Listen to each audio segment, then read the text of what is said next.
Hi, hello, my name is dis.cat. This is Project Hardcover, where we're letting books be the escape.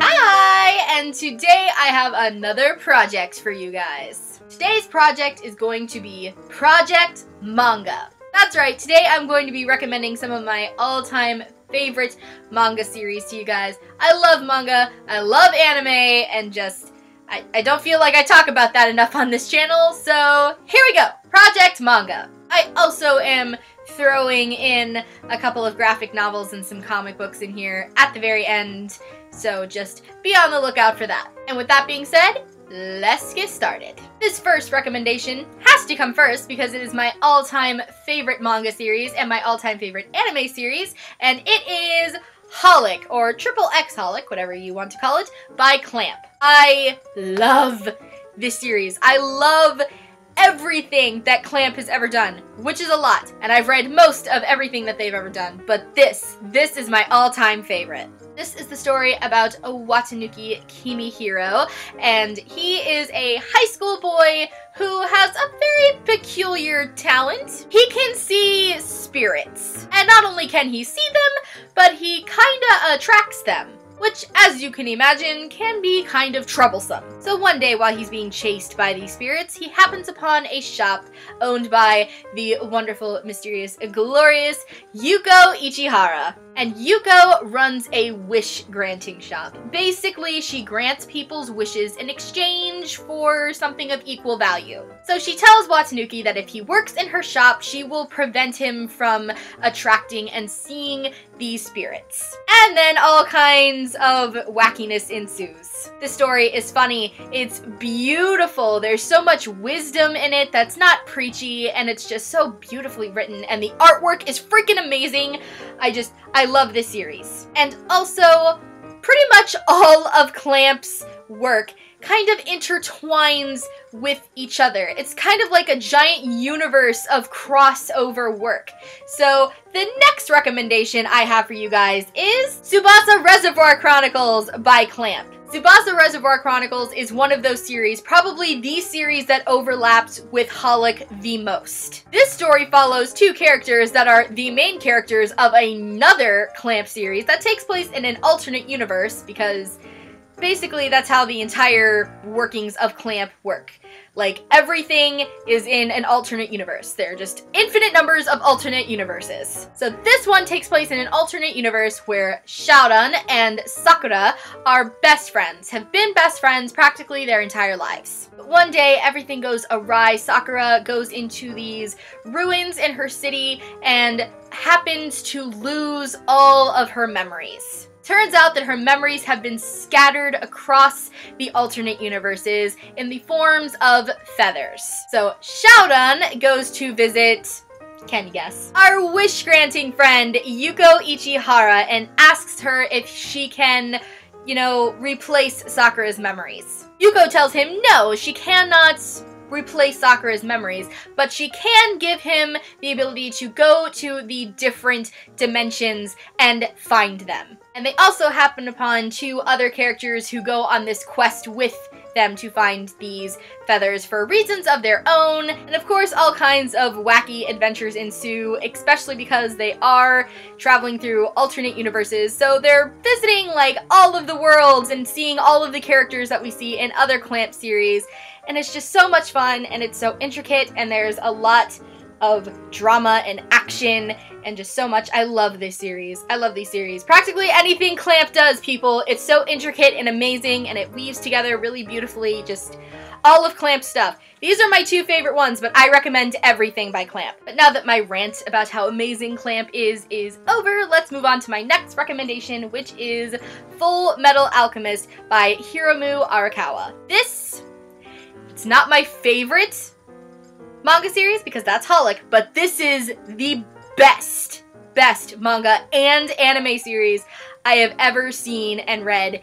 It is phenomenal. This story takes place in a world where the art of alchemy, which is the science and art of transmuting matter from one form to another using equivalent exchange, exists. And these two brothers, Edward and Alphonse Elric, tried to use alchemy to bring back their mother from the dead. And everything went awry. Edward lost an arm and a leg, and Alphonse lost his entire body. So this is the story of them becoming state alchemists and trying to hunt down this magical object known as the Philosopher's Stone, or the Sorcerer's Stone. Yes, it is the same thing that they talk about in Harry Potter, to try and get their bodies back to normal. This story is so intricate. These characters are so deep and complex, and you love them, and there's political intrigue and all kinds of backstabby goodness. There's action and drama and just all kinds of fantastic stuff, guys. The series is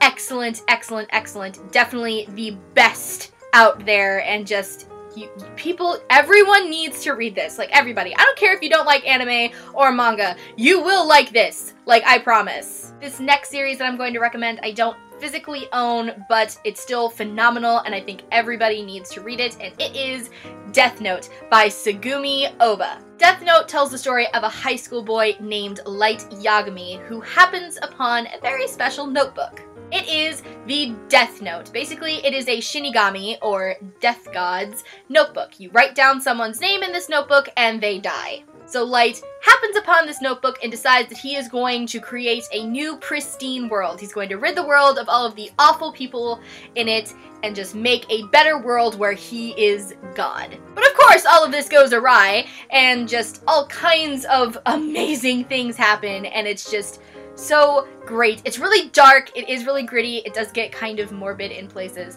but again, these characters are just painfully intricate. The story is very suspenseful, it's kind of action-packed, it's sort of murder mystery thriller. It's just really, really good, and I definitely recommend it for people, but do keep in mind, it does get a little dark. The next series that I'm going to recommend was like one of the very first ones I ever picked up, and it definitely holds a very special place in my heart, and it is Fushigi Yugi, A Mysterious Play by Yu Iwase. I'm pretty sure this is like the second manga series I ever picked up ever, and I just loved this series. This is the story of a high school girl named Miyaka who happens upon this very special book. This book is called The Universe of the Four Gods, and she is actually magically transported into the world of this book, where she happens to be a priestess for one of the gods, Suzaku. It is then her job to find all 7 of her warrior protectors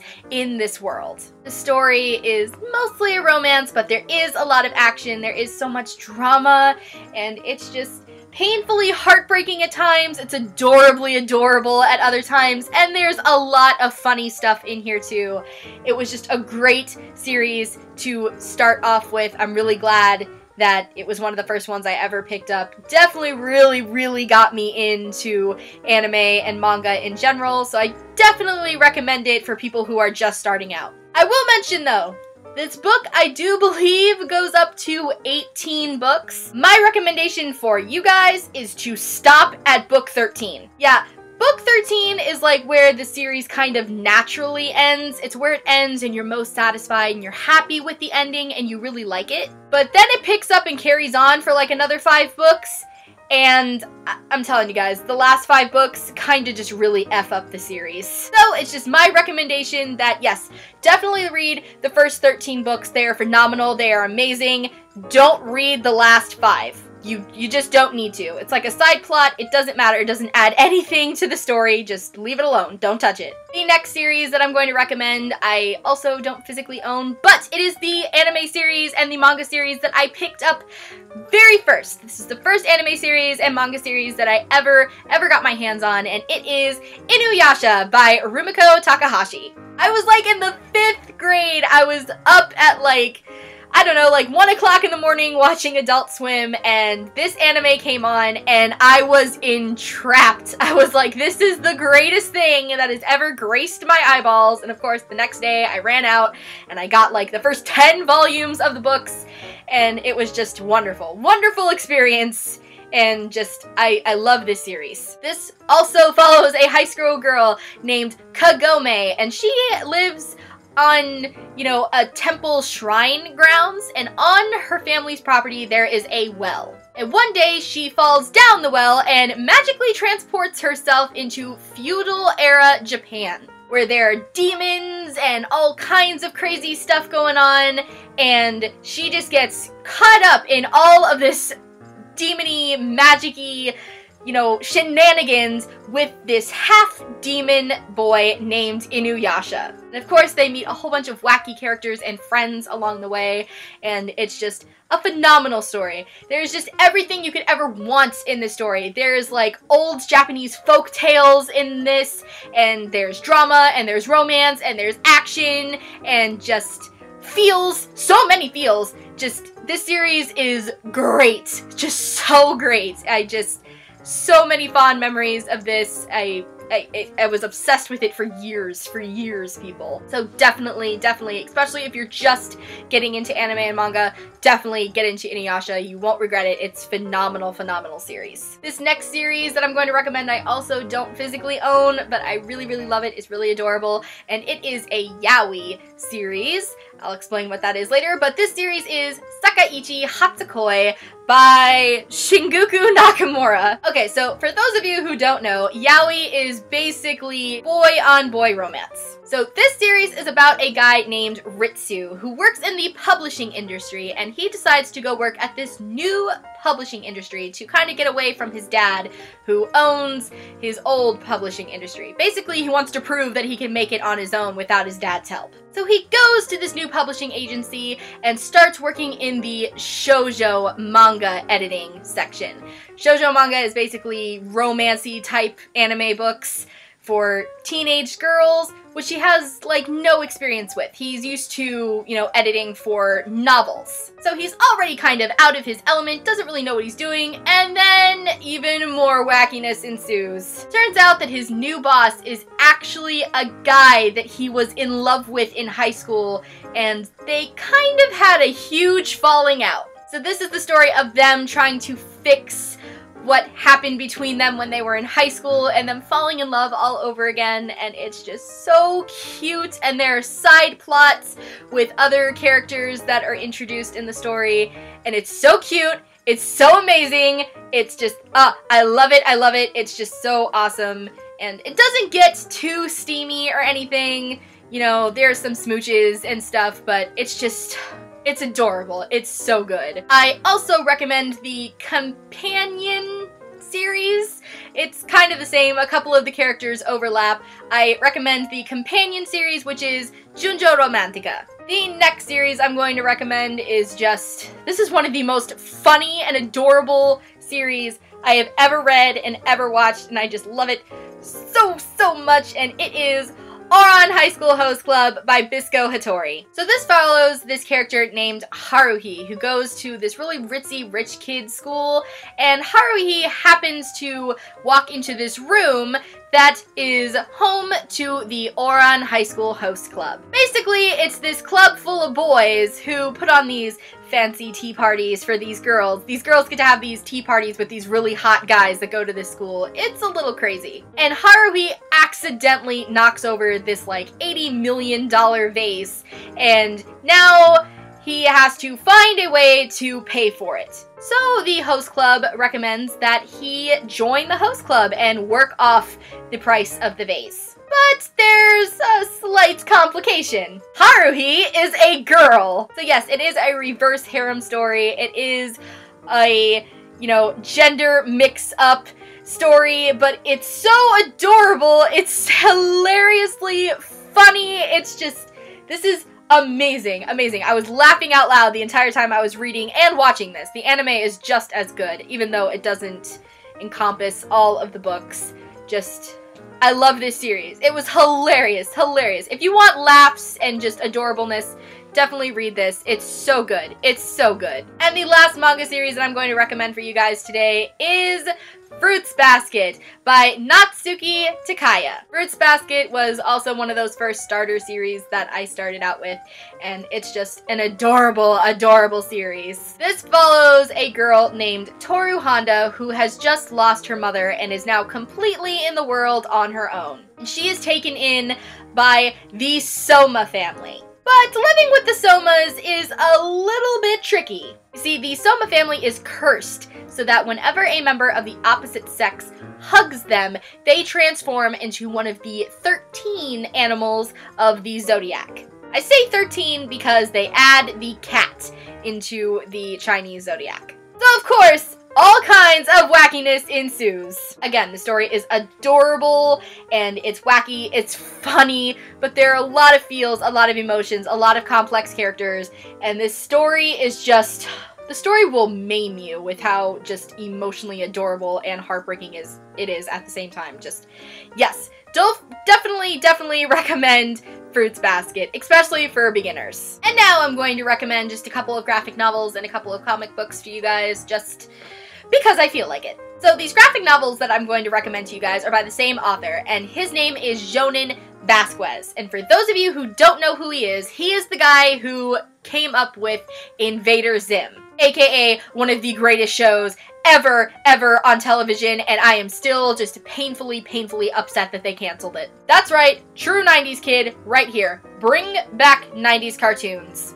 Anywho, the books that I'm going to recommend to you guys by him are Johnny the Homicidal Maniac and Squee's wonderful big giant book of unspeakable horrors. These are the comic books that like got Jonan started in the entire world of comics and animation. These are the first things that he ever did long before he did Invader Zim, and they're wonderful. Just, I love Jonan. If you guys have seen Invader Zim, like, you guys will know basically how these will go, but just Jonan Vasquez is just, I need to pick that dude's brain for like a good 24 hours. Now, granted, especially with a title like Johnny the Homicidal Maniac, you guys can imagine this stuff is pretty dark. It's dark, it is graphic as far as, you know, blood and guts and gore go, and there is some vulgar language, but this stuff is just...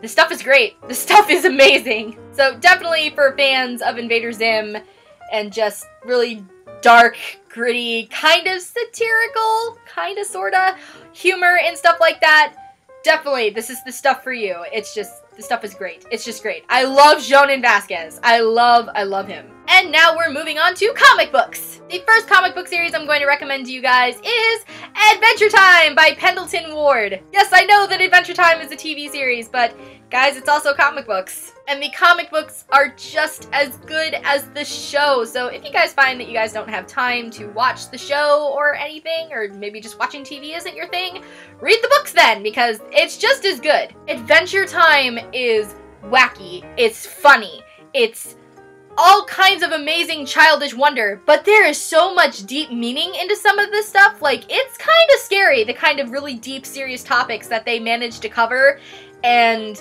they do it so well. It's really good. Like, definitely just like the best thing ever. Watch the show, read the comic books. Just anything that has anything to do with Adventure Time, you need to be a part of it. And then finally, we have a classic, and it is Calvin and Hobbes by Bill Watterson. Calvin and Hobbes is... it's classic, people. It's amazing. It's about a little boy and his stuffed animal tiger that he kind of imagines is real, and all of the amazing little adventures they go on. It's hilariously funny. It's adorable. It also has some really poignant moments to it, too. It's just... so good, so good. There is something in these comic strips. It's just a whole bunch of comic strips, kind of like Peanut comics, but there is something in here for everyone at all ages. I have been reading these since I was like 10 years old because my older sister, who's like 10 years older than me, collects them, and she still loves them. They're just so great. So definitely recommend Calvin and Hobbes. And that's it. Those are all of the manga, comic book, graphic novel recommendations I have for you guys. I hope I managed to maybe turn you guys on to these books. I know that anime and manga kind of has, you know, a stigma around it. They're kind of like a niche thing, but I think that's silly. Manga and anime and comic books and graphic novels, it's all great. It's all amazing. There are just beautiful things in all of it. Definitely people should keep their minds open to all different kinds of forms of literature. I am a huge advocate for that, so definitely check out some of this stuff. I definitely think that everyone will love stuff that I mentioned, except for maybe Jonan Vasquez's stuff. That's a little bit more of a specific group. But still, it's good stuff. So I hope you guys are interested in some of the stuff. I hope you guys check it out. If you guys have read or watched or anything, any of the stuff that I just mentioned, talk to me about it down in the comments. I would love to hear about it. Hear about what animes or mangas or graphic novels or comic books you guys are currently really interested in. I'm constantly looking for more. Thanks you guys for watching. I will see you next time, and remember, all kinds of books are the escape.